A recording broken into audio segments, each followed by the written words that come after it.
Teng neng neng neng, tugas etika profesi. Halo semuanya, perkenalkan aku Ciranisa Salwa dengan NIM 121350051 dari Program Studi Teknologi Pangan. Di sini aku ada tugas tentang etika profesi dalam bidang pangan. Sebelumnya kita harus tahu nih apa itu etika profesi. Etika profesi adalah suatu ilmu mengenai hak dan kewajiban yang dilandasi dengan pendidikan keahlian tertentu. Dasar ini merupakan hal yang diperlukan dalam beretika profesi, sehingga tidak terjadi penyimpangan-penyimpangan yang menyebabkan ketidaksesuaian. Profesionalisme sangat penting dalam suatu pekerjaan, bukan hanya loyalitas, tetapi etika profesilah yang sangat penting. Etika profesi juga memiliki ciri-ciri yang melekat pada profesi. Pertama, adanya pengetahuan khusus, yang biasanya keahlian dan keterampilan ini dimiliki berkat pendidikan, pelatihan, dan pengalaman yang bertahun-tahun. Kedua, adanya kaidah dan standar moral yang sangat tinggi. Hal ini biasanya setiap pelaku profesi mendasarkan kegiatannya pada kode etik profesi. Yang ketiga, mengabdi pada kepentingan masyarakat. Artinya, setiap pelaksana profesi harus meletakkan kepentingan pribadi di bawah kepentingan masyarakat. Keempat, ada izin khusus untuk menjalankan suatu profesi. Setiap profesi akan selalu berkaitan dengan kepentingan masyarakat, di mana nilai-nilai kemanusiaan berupa keselamatan, keamanan, kelangsungan hidup, dan sebagainya. Maka untuk menjalankan suatu profesi harus terlebih dahulu ada izin khusus.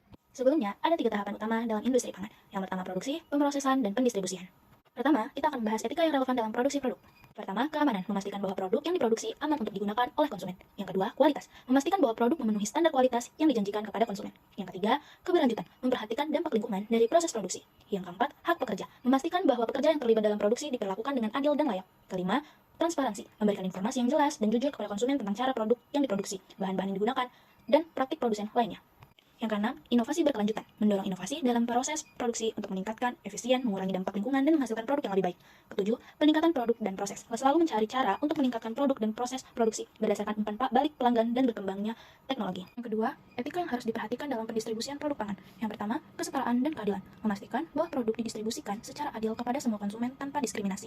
Yang kedua, keberlanjutan, menjalankan praktik distribusi yang ramah lingkungan. Yang ketiga, keamanan dan kualitas, memastikan bahwa produk tetap aman selama proses pendistribusian dengan memperhatikan kondisi penyimpanan dan transportasi yang tepat. Yang keempat, transparansi, memberikan informasi yang jelas dan akurat kepada konsumen tentang produk, termasuk tanggal kadaluarsa, cara penyimpanan yang tepat, dan informasi yang relevan. Kelima, perlindungan konsumen, memastikan bahwa konsumen dilindungi dari produk palsu atau terkontaminasi. Selanjutnya, pemrosesan produk pangan harus mematuhi standar etika yang tinggi. Termasuk yang pertama, keselamatan konsumen, memastikan bahwa produk pangan aman untuk dikonsumsi adalah prioritas utama. Kedua, kualitas produk. Etika profesi melibatkan memastikan bahwa produk pangan memenuhi standar kualitas yang dijanjikan kepada konsumen. Hal ini termasuk aspek seperti rasa, tekstur, dan nilai gizi yang sesuai dengan klaim yang dibuat kepada kemasan produk. 3. Keberlanjutan. Profesional harus mempertimbangkan dampak lingkungan dari proses pemrosesan. Ini termasuk pengolahan limbah, penggunaan sumber daya alam, dan praktik produksi yang ramah lingkungan. Keempat, keadilan sosial. Etika dalam pemrosesan produk pangan juga melibatkan memastikan bahwa semua orang yang terlibat dalam rantai pasok diperlakukan dengan adil. Petani, pekerja pabrik, dan semua orang yang terlibat dalam produksi harus diberi kompensasi yang layak.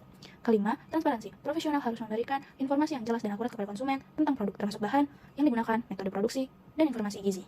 Berikut pelanggaran etika di industri pangan. Yang pertama, ketidaksetiaan kepada perusahaan, pencurian atau penggelapan, penipuan atau pemalsuan data, pencemaran nama baik perusahaan, ketidakjujuran dalam inspeksi kualitas, ketidakpatuhan terhadap kebijakan keselamatan, dan yang terakhir, diskriminasi atau perlakuan tidak adil.